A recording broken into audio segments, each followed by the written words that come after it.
Everything that you do, the person that you are, the way we conduct ourselves is because somebody influenced us to be that way. We can't get away from influence. Our whole lives have been about being influenced one way or another by people. Some of those things we adapt or adopt to ourselves, and they become a part of us, and therefore we are who we are because they influenced us to be that way. And other things we look at and say, not for me, I'm not going to have that, and they become an influence that says, I'm not going to do certain things. But no matter how we look at it, it's not possible for any one of us to get away from being influenced by others. Now tonight, we're going to consider the other side of that. And that is that we cannot keep away from being influencers because somebody's watching, somebody's listening, and we need to be aware. But for this moment, I want you to think with me about being influenced. Now, we're all going to be, but the challenge, of course, is to ask the question, how am I being influenced? What is it that is influencing me? And the real question for today is to ask, what do I need to do in order to be influenced properly? What can I do to ensure that I am following a good path of influence? Think with me about these thoughts for a few minutes today. First of all, the entire Bible is filled with accounts of influence. From the very beginning text of Scripture all the way to the end, the Bible talks about people who were influenced by others. And because of that, we have thoughts about those people. For instance, when you think of Adam, what do you think about? What goes to your mind when you think of Adam? Adam was created by God as the first living human, and God brought him a wife made from his own body. And one day, we don't know when, but one day she was tempted by a serpent to eat a fruit that God had forbidden. And immediately she turned to him and she said, as the text reads, to her husband who was with her. And he took and he ate. He was influenced by Eve. She convinced him to do something. Yes, she was influenced by the serpent. But when you think of Adam, do you think of a man who is tainted by the effects of that influencing in his life? Do you think of a man who did not stand up and become the man that God wanted him to be because he allowed influence to take him away from that? What do you think of when you think of Adam?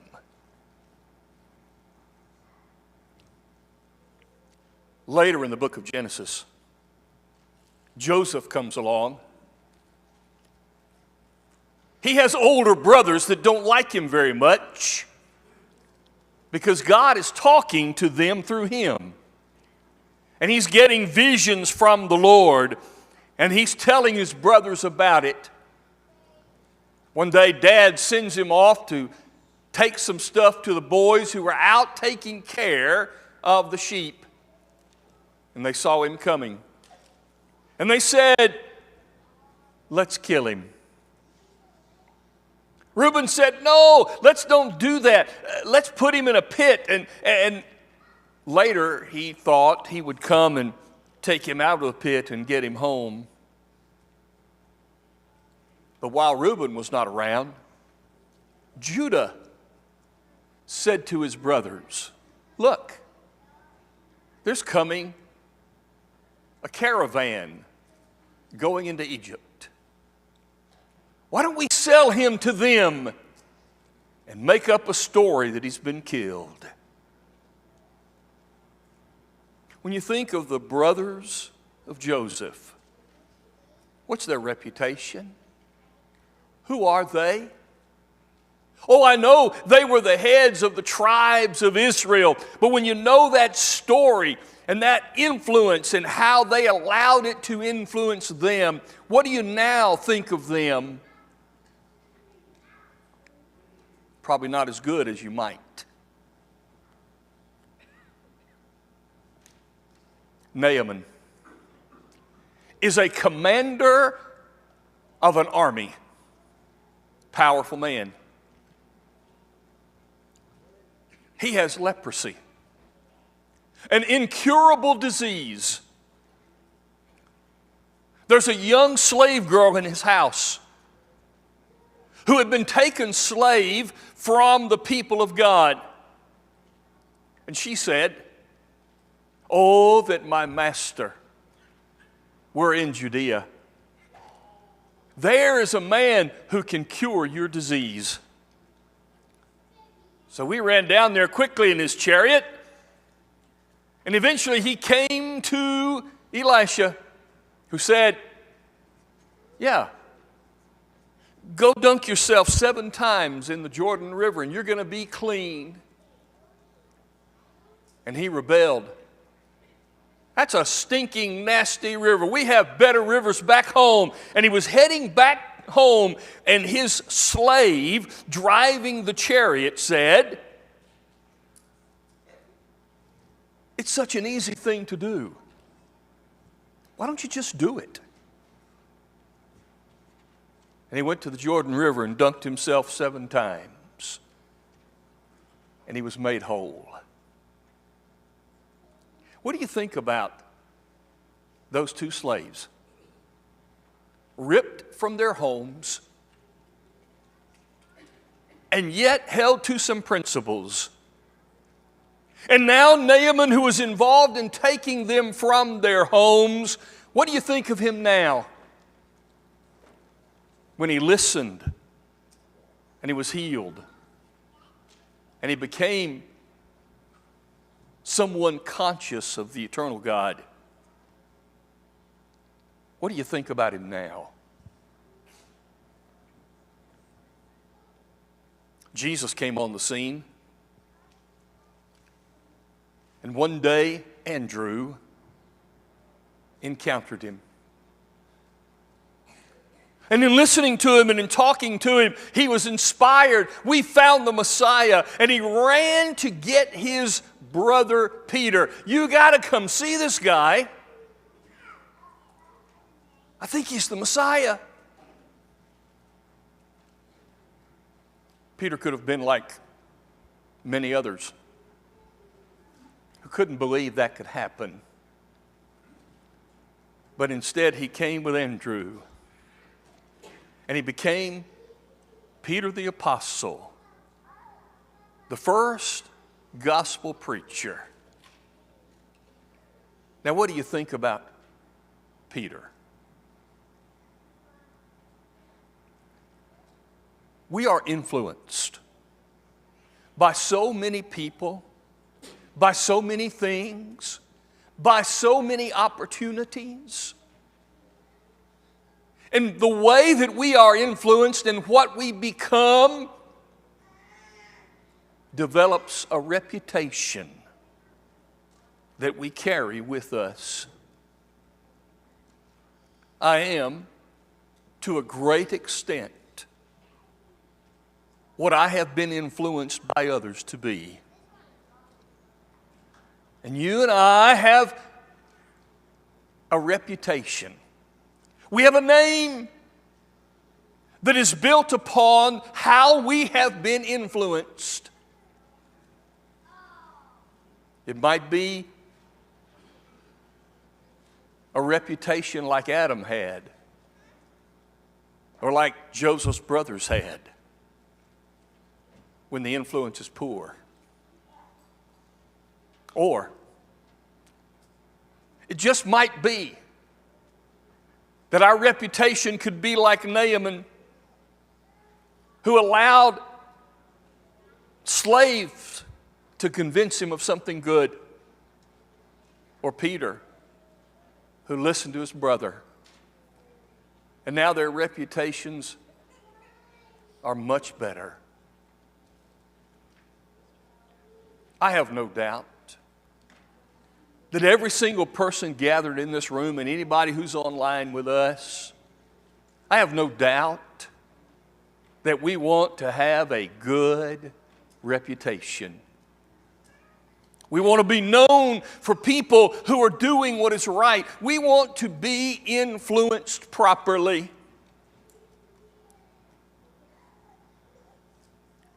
I want to give you 3 words. 3 words that translate 3 Greek words in the New Testament that tell us how to be influenced properly in this process. Tonight there are 3 other Greek words that we will use to talk about how to be influencers. But today, if you want to make sure that you're being influenced properly, if you want to know that the influence that is taking effect in your life is proper and heading in a good direction, let me give you these 3 words to follow. All of them translating these meanings in Scripture. Number 1 is the word mimic. Mimic. I want us to know that part of what we do in the process of being influenced properly, we begin with mimicking or copying. How many times have you seen someone come in maybe to the time of worship and they have a baby? And maybe the baby's in a carrier. How many people do you see stop and look down in the carrier and try to get that little baby to notice them? And we try to get them to smile. And we say, "Oh, you want to talk to me, don't you?" Maybe you don't understand what I'm talking about because that's what I do all the time. Maybe you don't. But that's how we do things. We look at those little children and we want to, and we think, "Oh boy, I'm smiling and they're smiling because they like me." You know what they're doing? They're mimicking. They're copying. Because that's exactly how things begin. You start by copying, and as a child, they're watching and they're seeing and they're saying, "I want to do that," and so they just watch. If you're being influenced properly, then you have people that you're watching. That's okay. Paul said of himself twice in 1 Corinthians 4 and 16 and 11 and 1, "Imitate me." Now that's not arrogant. It's not arrogant because he said, "Only as I follow Christ." Because when we have people that we're watching, when we have people that we are mimicking, we need to make sure that first they are watching and they are mimicking the Lord. But just like a child learns to do things by mimicking and copying, have some people that you watch, that you copy, and they will influence you well. Whole groups can have people to copy. The Thessalonians were told by Paul, the churches of God in Judea are watching you. 1 Thessalonians 2:7. We need to be, as a church, it's okay for us to be noticing and watching and mimicking some things that we see in other groups, because it helps us to be influenced well.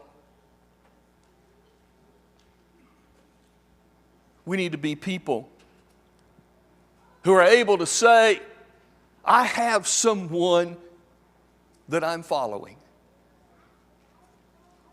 And I'm watching. And I'm mimicking. Because that's a good person. That's a good group. And I want to be influenced. The obvious question that then comes to all of us is the question that says, okay, who am I watching? Who are you watching? There's even a challenge in Hebrews 13 and verse 7 where the writer says, obey those that have the rule over you and watch out for your souls. Those are the shepherds of a local congregation. And he says, follow their faith. It's okay to have people that we mimic and people that we copy who are doing the same to Jesus. So what about you and me? Who are we copying in our speech patterns? Who are we copying in our dress patterns? Who are we copying in our activities away from here? Because if I'm not copying the right people, I can't be influenced properly. Number 2 is the word trace. Trace. Now, all of these words have a generic translation in Scripture, often by the word example. So you have a child who is going to learn to write.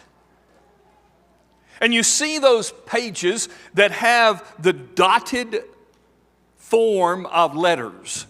And you hand the child a pen or a pencil or a crayon, and you say, I want you to follow the pattern. And so they put it on there, and they follow the dotted lines. So they learn to make their ABCs by tracing over something that's already been put there. That's how they learn. Because once they've been watching and mimicking, now it's time for them to practice on their own. That's how children grow. If you're wanting to be influenced properly, it's time now to practice what you've been watching somebody else do. It's time to trace over the text or the thing that they've already set so that you can learn to do it on your own. I think that's the meaning behind the word that Peter used in 1 Peter chapter 2 when he said that Jesus has left us an example that we should follow in his steps. He's left us the dotted line. And all he wants us to do is walk exactly the way he walked. And in so doing, I'm practicing what I have seen in those others, and I'm following the trace that Jesus has set. And when I do that, I'm on a right path and a good process toward proper influence. The third and final word is the word imprint. Imprint. Probably today, somebody will look at some child and say, you look just like your mom. You look just like your dad. And maybe you will be like me. You ever been sitting around and in the sort of unconscious, just relaxing moments, you look at yourself and you go, oh my, I'm looking just like my dad used to look. I'm doing exactly the same he did. I saw it all my life, and now look, I'm just doing it. It's not like I'm going, okay, I want to do it this way because Dad did it. It just has been imprinted. It's the same word used when Thomas said, I want to see the print of the nails in Jesus' hands and feet. If I have found someone to mimic and copy, and then I've been tracing what Jesus left and practicing it for myself, then it will become imprinted on me. And when it becomes imprinted, that's the place you want to be.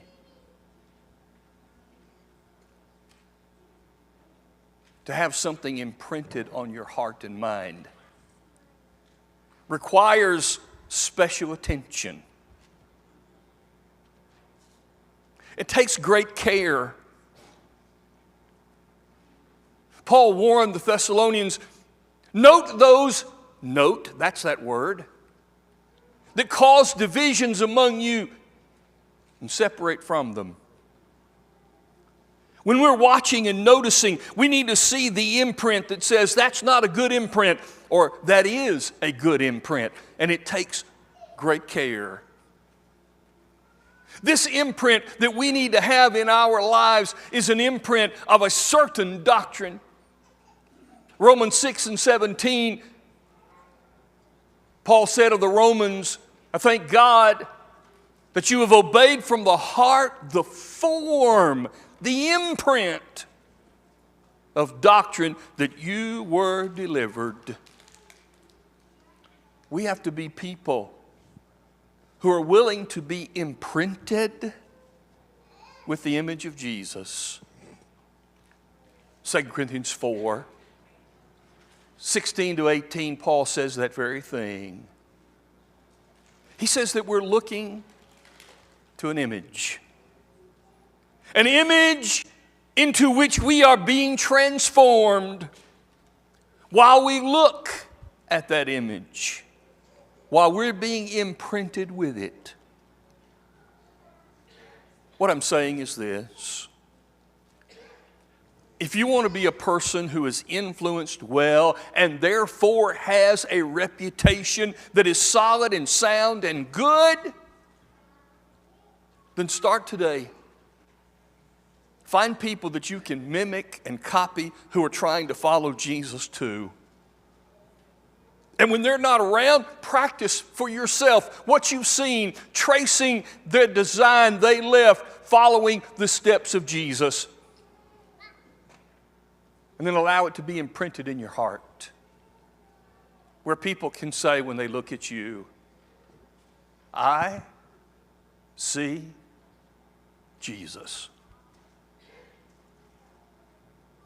And when people can do that, then we can all know that we have been influenced well. A closing thought. It's the same process to being influenced poorly.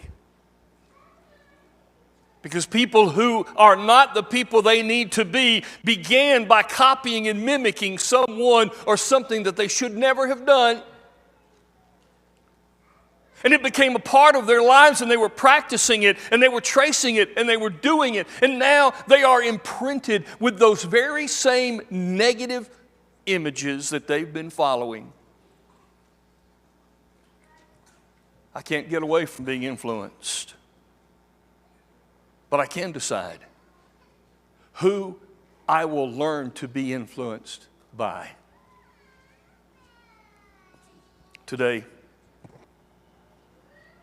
Jesus left an image, an imprint in the world that whether people accept it or not, it can't be denied. Has that image influenced you well? Have you decided to give your life to Him? Have you decided that that's how I want to be influenced? Have you decided that's what I want my reputation to be? When you are penitent and willing to be immersed for forgiveness of sins, He imprints His life on you in a beginning way, and then you start the growth process. And maybe the imprint is left, and you're not what you wanted to be from the very beginning. Today would be a great time to say, I want to come home. How are you being influenced? I am certain that whenever it began, we started as a group singing what we call an invitation song because of its effect to influence the decision of someone else. If we can help you today, will you meet our shepherds as we stand together?